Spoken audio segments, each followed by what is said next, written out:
नमस्कार, श्री स्वामी समर्थ सर्वांना. स्वागत आहे आपले सर्वांचे माझ्या आणखी एका नवीन व्हिडिओमध्ये. तर इथे आम्हाला जेवणामध्ये पालक पनीर भाजी बनवायची होती. संध्याकाळचा व्हिडिओ आहे हा. तर श्रेयाला पालक पनीर खायचं होतं भरपूर दिवसाचं, पण मधामध्ये म्हणजे पनीर चांगलं येत नव्हतं मार्केटला, त्यामुळं मग पनीर आणलंच नव्हतं. तर म्हटलं आज तिचं जास्तच चाललं होतं मग पालक पनीर खायचं मम्मी, तर म्हटलं करूया भाजी तिच्या आवडीची. तर इथे पालक घेतला, 2 जुड्या पालक घेतला. अगोदर एकच जुडी मी म्हणजे चांगला धुवून घेतला, निसून घेतला, वाफवून घेतला आणि त्यानंतर मग तो थोडा कमी वाटला मला. तर मग पुन्हा आणखी एक जुडी आणलेली होती पालकाची, तर मग ती पण छान अशी धुवून घेतली, वाफवून घेतली.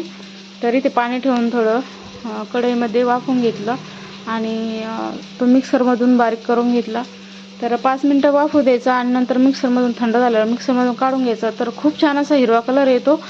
तर पालक असा थंड पाण्यात टाकायचं काम पण नाही.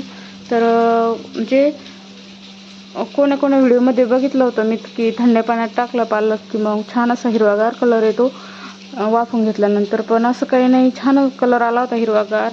आणि त्यानंतर मग इथे लसूण, कांदा, लसूणची प्युरी काढली होती मी आणि म्हणजे मिक्सरमधून काढून घेतल्या होत्या लसणाच्या 2-4 पाकळ्या आणि कांदा बारीक चिरून. आणि त्यानंतर मग एक टोमॅटो पण मॅश करून घेतला होता. आणि इथे पनीरचे क्यूब्स केले छान असे सारख्या प्रमाणात आणि ते कढईमध्ये तेल टाकून फ्राय केले. आणि त्याच कढईमधले पनीर आहे तर ते मी काढून घेतले आणि त्यानंतर मग तेल टाकलं गरम करण्यासाठी आणि तेल छान गरम झालं. त्यानंतर मग त्यामध्ये मोहरी टाकली, जिरं टाकलं. जिरं छान असं तडतडल्यानंतर मग जी मी कांदा आणि लसणाची पेस्ट केली होती तर ती यामध्ये टाकली. तर थोडं हिरवं म्हणजे जो पालक होता तो पालक काढल्यानंतरच मी ते लसण आणि कांद्याची पेस्ट काढली होती, त्यामुळं ते हिरवं दिसू लागलं. तरी ते जिरं आणि मोहरी छान तडतडल्यानंतर त्यामध्ये हळद, तिखट टाकलं चवीनुसार. आणि येथे जे लसणाची आणि कांद्याची पेस्ट होती ती पण काढली, ती टाकून घेतली परतण्यासाठी. तरी ते छान असं परतून घ्यायचं तेलामध्ये. छान असं परतून घेतल्यानंतर मग त्याचा म्हणजे असं छानसा असं वास आला पाहिजे, करपट असा लसण आणि कांद्याचा थोडासा वास येतो, तो वास जाण्यासाठी थोडं त्याला परतू द्यायचं. तर इथे छान असं म्हणजे परतून झालं होतं ते, म्हणजे असा कच्चा वास येत नाही कांदा लसणाचा परतल्यानंतर. तर इथे छान असं तेल सुटेपर्यंत परतून घेतलं. आणि जो पालक टाकला होता, हिरव्या मिरच्या, पालक आणि 2-3 काजू बदाम टाकले होते, ते पण ती प्युरी यामध्ये टाकून घेतली. हिरव्या मिरच्या टाकल्या होत्या मी 5-6 अगोदर, त्यामुळं मग तिखट थोडं कमीच टाकायचं आहे. आणि ते सुद्धा यामध्ये छान परतून घ्यायचं. आणि त्यानंतर पालक पनीर मसाला टाकला मी त्यामध्ये थोडा. तर माझी पद्धत आहे ही, मी जसं बनवते तसंच मी तुमच्यासोबत शेअर केलं पालक पनीर भाजी. तर यामध्ये थोडा मसाला टाकला मी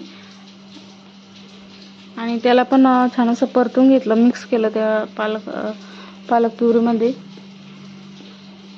तर खूप छान असा हिरवागार कलर आलेला होता पालकाच्या प्युरीचा. आणि त्याला पण छान असं मिक्स करून घेतलं आणि थोडा वेळ छान असं वाफू दिलं मी, म्हणजे प्युरी छान अशी तेलामध्ये फ्राय करून घेतली.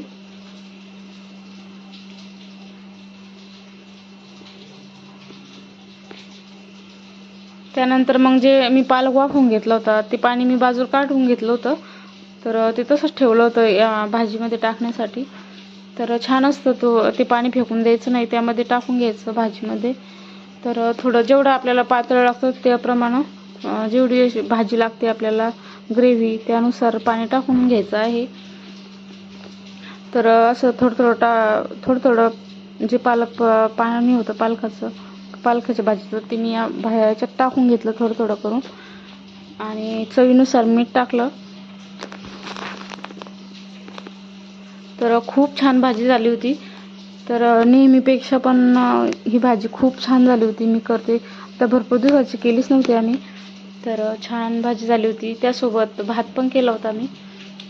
आणि जे परतून घेतलेले जे क्यूब्स होते पनीरचे ते यामध्ये मी टाकून घेतले. आणि जास्त परतू दिले नाही मी, जास्त गोल्डन कलर होईपर्यंत राहू दिले नाही. थोडाच कलर आला होता तर मी काढून घेतले ते. जास्त पण गोल्डन कलर आला तर मग ते पनीर पण एवढं खास लागत नाही. तर भाजीमध्ये मी पनीर टाकून घेतलं. आणि त्यासोबत खाण्यासाठी कांदा चिरला मी. ते कांदा आणि लिंबू. तर टोमॅटो टाकल्यामुळे लिंबाचं काम पण नाही पडलं. त्यामुळे छान असं आंबूस, टमाट्यामुळे आंबूस टेस्ट आली मस्त त्याची भाजीची. आणि ते भाजी झाली तयार, पालक पनीर भाजी. आणि जेवणानंतर मग मला सकाळची तयारी करून ठेवायची होती. तरी ते कारले धुवून घेतले स्वच्छ आणि ते असे गोल आकारात चिरून घेतले. तर सकाळच्या याच्यासाठी सकाळी घाई असते, सकाळी श्रेयाचा शाळेचा डब्बा करून द्यावा लागतो. तर मग रात्रीच काहीतरी तयारी करून ठेवली तर मग सकाळी सोपं जातं. तर याला आता मीठ लावून मी असंच रात्रभर ठेवणार आहे. एका पातेल्यामध्ये काढून घेणार आहे या फोडी आणि ते मीठ टाकून त्यामध्ये मीठ लावून त्याला असं रात्रभर ठेवणार आहे झाकण ठेवून. म्हणतात ना, काम करणाऱ्याला कामाचा काही तोटा नसतो. तर तसंच काही माझ्यासोबत झालेलं आहे. तर अगोदरचे 10-12 ब्लाऊज मी तुम्हाला दाखवलेले होते. तर ते माझ्याकडे म्हणजे मी शिवून राहिले आता 2-2, 3-3. तर ते तर आले, म्हणजे ते येऊन तर पडलेलेच आहे, पण आणखी 2 आलेले आहेत काल. तर काम करणाऱ्याला कामाचा काही तोटा नसतो. काम जेवढं केलं तेवढं आणखी पुन्हा म्हणजे काम मिळत जातं. तर इथे 2 ब्लाऊज आणून टाकलेले आहेत ते ताईने. आता त्यांना म्हटलं माझे 10-12 ब्लाऊज होईपर्यंत मी काही तुम्हाला शिवून देत नाही. तर तरी पण त्यांनी ब्लाऊज टाकले. 15 दिवसांना 1 महिन्यानं जरी दिले तरी चालतात म्हणून लागल्या त्या. तर म्हटलं मग टाका. तर आता इथे सकाळचा व्हिडिओ आहे. तर थोडा म्हटलं मनी प्लॅनचा पण व्हिडिओ काढूया. तर खूप छान मनी प्लॅन झाला होता माझा. तर तोच मी इथे दाखवत होते. तर छान झाला होता. तर कसा वाटला माझा व्हिडिओ तुम्हाला ते मला कमेंट्समध्ये नक्की सांगा. पालक पनीर भाजी कशी वाटली. तर भेटूया अशाच नवीन व्हिडिओमध्ये. तोपर्यंत बाय बाय.